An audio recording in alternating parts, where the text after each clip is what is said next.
Il y a une dizaine d'années, j'ai proposé aux éditions L'Harmattan un dictionnaire de sciences politiques. Ce dictionnaire a été édité 4 fois. La dernière, c'était en 2009.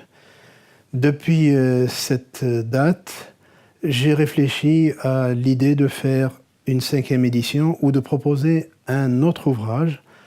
Je me suis rendu compte que les dictionnaires de sciences politiques répondent vraiment à un besoin, mais depuis 10 ans, il y a eu tellement d'affaires, tellement de problèmes au niveau international que je me suis dit, il vaut mieux proposer un ouvrage d'une autre nature. C'est pour cela que ce nouvel ouvrage ne s'appelle pas Dictionnaire de sciences politiques, mais Grand livre de la politique, géopolitique et relations internationales. Pourquoi grand? Il est grand d'abord par sa taille.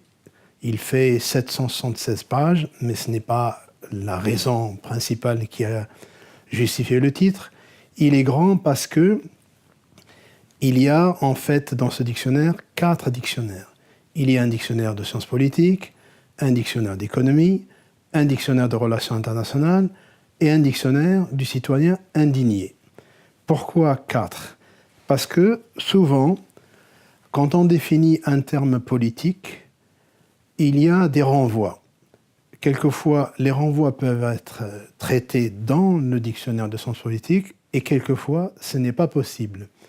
Par exemple, il y a des entrées qui renvoient à un terme des relations internationales ou à un terme de la géopolitique ou à un terme économique qu'on ne peut pas définir dans un dictionnaire de sciences politiques. Quand je traite, par exemple, l'entrée souveraineté, elle se termine par un renvoi vers droit d'ingérence. Quand je regarde droit d'ingérence, je vais terminer par un renvoi, par exemple, qui est la liberté. Quelle est la liberté dont dispose un État pour voter une loi ou autre chose? Quelquefois, il y a des entrées qui renvoient vers une organisation économique, comme le FMI, comme d'autres organismes. Il y a aussi un autre problème, c'est que les dictionnaires de sciences politiques sont souvent conçus par des juristes. Il n'y a pas la dimension historique, ni la dimension théorique, ni la dimension sociologique, ni la dimension économique, ni la dimension factuelle. On reste dans le domaine du droit. Or, dans ce livre que je propose, il y a toujours la définition du terme.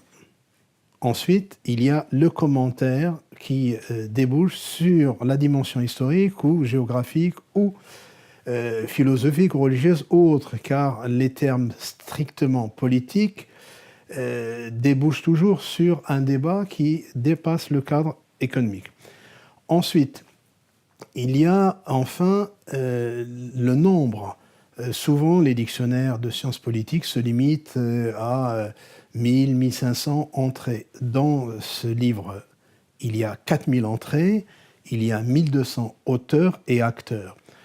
La particularité de ce dictionnaire, c'est que chaque entrée est vraiment développée. Ça veut dire qu'on ne se limite pas à la définition, ce n'est pas un lexique.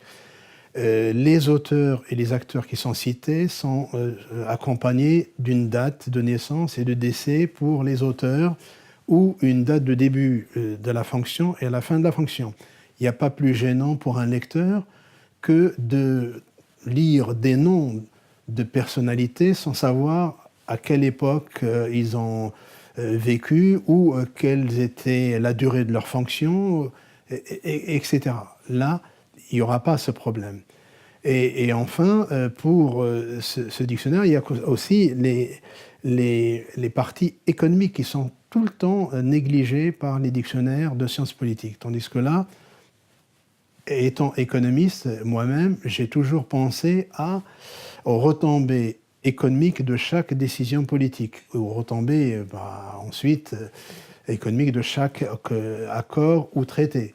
Par exemple, ce dictionnaire contient tous les traités, les accords, les conventions, les protocoles signés par les États, parce que, avec la mondialisation, tout ce qui se passe au niveau d'un pays est en grande partie sous l'influence des relations internationales ou lié à un accord ou à un traité ou autre.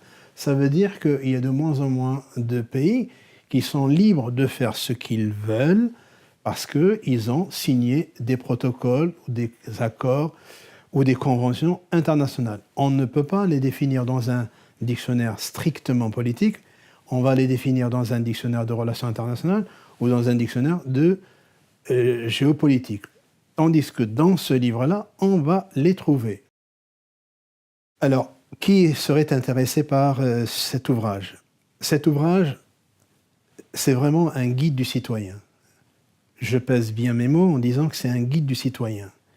Le citoyen aujourd'hui a vraiment besoin d'être guidé pour connaître le sens de tous les termes utilisés par les hommes politiques, les économistes, les sociologues, les diplomates.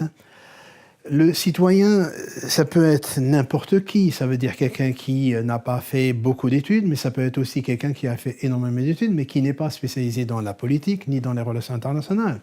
Le citoyen entend tous les jours des expressions, des termes. Ces expressions, ces termes ne sont pas définis dans le Robert, par exemple. Ils ne sont pas définis dans Internet parce que c'est des termes quelquefois très complexes et quand ils sont définis dans des réseaux Internet, ils sont définis de façon superficielle par des gens qui ne sont pas spécialistes. Donc cet ouvrage s'adresse à plusieurs catégories de citoyens. Ça peut être l'enseignant, l'étudiant, le commerçant, le militant, le diplomate, le politicien, l'acteur économique, etc. Tous ces gens-là ont besoin de savoir pour qui ils votent, pourquoi ils votent. En donnant leur voix à des dirigeants, ils doivent savoir que ces gens-là agissent à partir d'une idéologie. C'est pour ça que j'ai défini toutes les idéologies. À partir d'une idée politique, c'est pour ça qu'il y a 125 idées politiques qui sont développées. Ces gens-là agissent à partir d'une doctrine. C'est pour ça que toutes les doctrines sont présentées. Ces gens-là sont dans un parti qui a été éclaboussé par une affaire haute. C'est pour ça que toutes les affaires politiques et les grands scandales sont définis dans ce dictionnaire. Voilà, donc c'est un ouvrage qui intéresse le citoyen, qui a conscience que sa voix